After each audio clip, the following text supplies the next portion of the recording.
セキュアブート2026問題に怯える必要はない。こんにちは、もちの京子です。今回はここ半年くらい話題になっているセキュアブート証明書が2026年で執行する問題について、実際にどのような問題なのかを詳しく見ていきます。まず最初にこちらをご覧ください。BIOS 画面です。時刻を2050年に変更してしまいます。ちなみにこれは何か悪い影響が出る可能性があるので、あまりやらない方がいいと思います。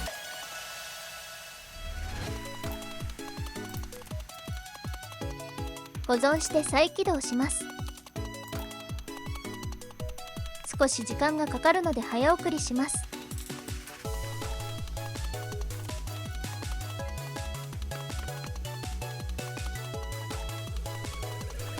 いつも通り普通に起動しました。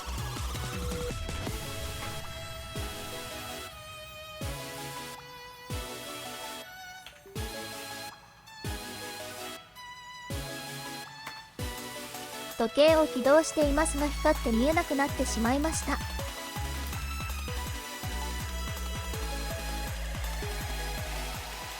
セキュアブートを通過しているかも念のため確認します。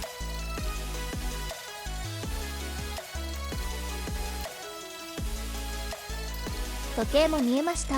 2050年になっています。セキュアブートも有効です。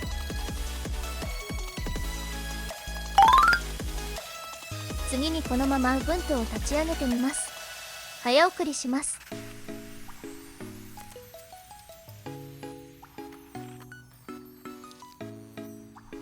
こちらも無事起動してログインできました。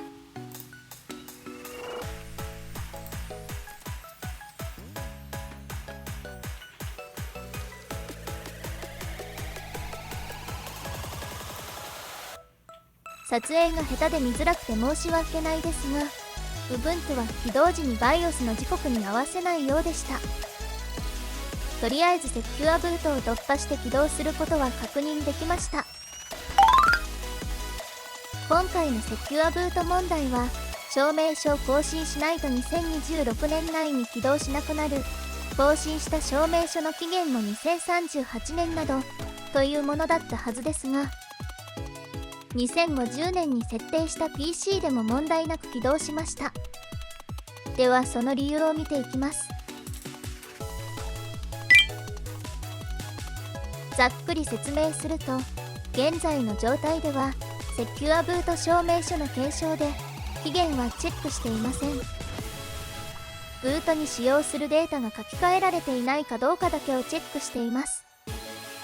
以降は分かりやすさ優先の表現を重視していくので、必ずしも技術的に厳密ではない表現が含まれるかもしれませんが、ご容赦ください。あまりにも事実から逸脱している場合にはご指摘いただけると幸いです。現在の状態は、マイクロソフトが明示的に現行の証明書をブラックリストに入れない限り永遠に使用可能という状態です。どういうことでしょうか？理解を深めるためにセキュアブートの仕組みを見ていきます。セキュアブートをマンション入り口の認証システムに例えるとこのような感じです。 PK プラットフォームキーは社長で、実際には PC 弁だ、マザー弁だのキーです。私の場合には MSI のマザーボードなので MSI のキーが入っています。KEK キーエクスチェンジキーは社長から権限委任された社員で、実際にリストの管理を行う人です。ここはマイクロソフトの Windows 用キーと他社向けキー、そして MSI のキーが入っていました。そして DB は通行可能者のリストです。ここもマイクロソフトの Windows 用キーと他社向けキー、MSI のキーがありました。Linux とかどうなってるのということについては後で説明します。DBX は通行できない人のリストです。DB より先にチェックされます。これは実態は32バイトのハッシュでした。容量も節約できるし照合も早そうです。私の PC では370件取り出せました。このような感じで社長から委任された社員がリストを作成管理して、そのリストに基づいて入り口の認証システムが動作し、通過してはいけない人、ブートローダーは確実にブロックするという仕組みです。仕組みと実態はこのような感じになっているようです。では期限のチェックはどうなっているのか。こちらは実機から取り出した DB の一つを Windows で開いたものですが、マイクロソフトのサードパーティー用証明書でちゃんと期限が書かれており、2026年6月で執行するものです。ではなぜこの状態でありながらブートが通ったかというと、あえてチェックしないようにしているようです。セキュアブート側から見ると、そもそも PC の BIOS の時計が正しい保証がない。CMOS クリアで2000年1月1日などになってしまって起動しなくなるかも。また、古い OS は二度と起動できなくなるかも。ということで、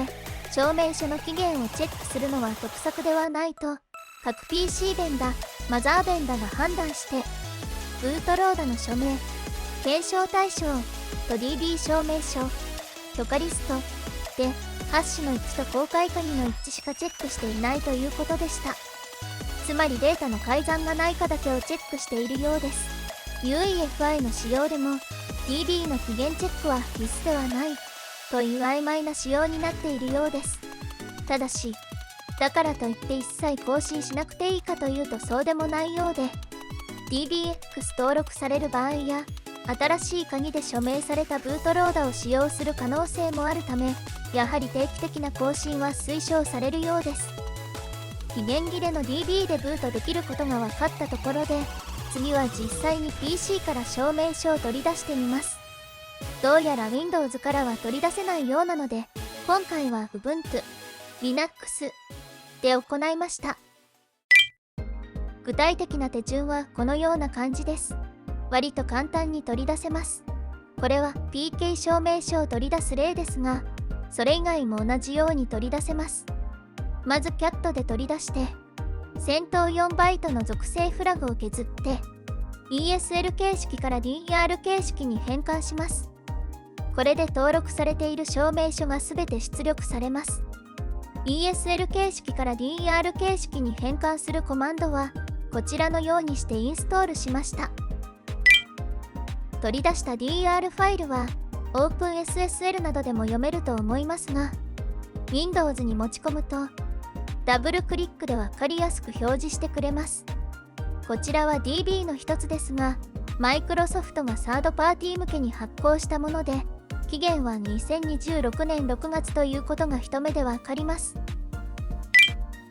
私の PC には DB にこちらの5つの証明書が入っていました。Windows のセキュアブートではこちらの証明書を使用するので、当面問題はなさそうです。Linux などはこちらを使用するので、期限はもう目前に迫っているようです。デバイス向け、ネットワークブートなどは更新されていますが、これは実態としてはセキュアブートに必須ではないようです。では次に、Linux ではどうやってセキュアブートしているのかを見ていきます。セキュアブート2026問題とはやや離れた内容になっていきますが、Linux に興味をお持ちの方はぜひ引き続きご覧いただければと思います。Linux と Windows のセキュアブートのシーケンスはこのような感じになっています。まず Windows の方を見てみると、PC やマザーボードの出荷時にはすでに Microsoft の証明書が書き込まれているので、Windows 起動時に使用される EFI イメージなどが Microsoft のお墨付きがあるものかをチェックするだけです。世界中のほぼ全ての PC、マザーに証明書を入れるのは大変ですし、今回のテーマのように更新、追加もあるので、マイクロソフトだからなせる技ではありますが、セキュアブートの手順のみを見ると、自社で全て完結するのでとても管理しやすいと言えます。一方 Linux では、例えば Ubuntu がインストールされる可能性がある PC、マザーすべてに証明書を仕込むことは事実上無理です。ではどうしているかというと、実はマイクロソフトの力を借りています。先ほどから何度か登場しているこの証明書 DB は、マイクロソフトがサードパーティ向けに全世界の PC に仕込んでいるもので、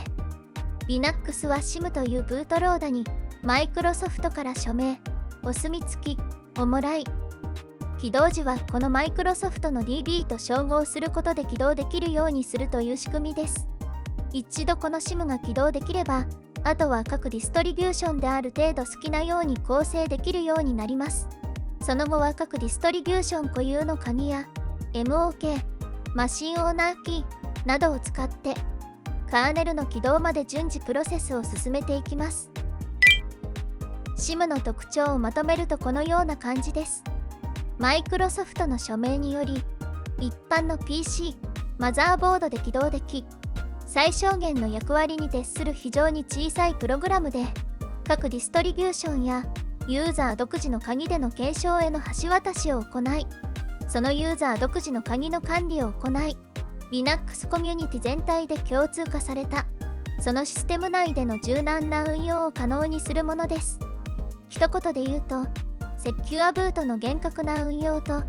Linux の自由な動作の橋渡しをしてくれる小さな仲介者です。もしこの SIM がなかったら、Linux をインストールする際に、独自の鍵を BIOS 画面などから登録する必要があったことになります。これは独自にカスタムしたカーネルを使用する際には、実際に発生する手順のようです。SIM はオープンソースで運用されており、GitHub で実際にコードを見ることもできます。Linux のセキュアブートをさらっと見るだけのつもりでしたが、お伝えしたい内容を盛り込んだら割と長くなってしまいました。ということで、セキュアブート証明書2026問題の実態と、Linux のセキュアブートの仕組みについて見てきましたがいかがでしたでしょうか。私は今回、この動画を作成するにあたっていろいろ調べるまでほぼ何も知らなかったので、ちょうどいい機会になりました。この問題の現状が少しでもご覧の方に伝わったのであれば幸いです。この動画の感想や不明点、より詳細な情報など、どんなことでもコメントいただけると大変嬉しいです。それでは今回は以上となります。最後までご覧いただきありがとうございました。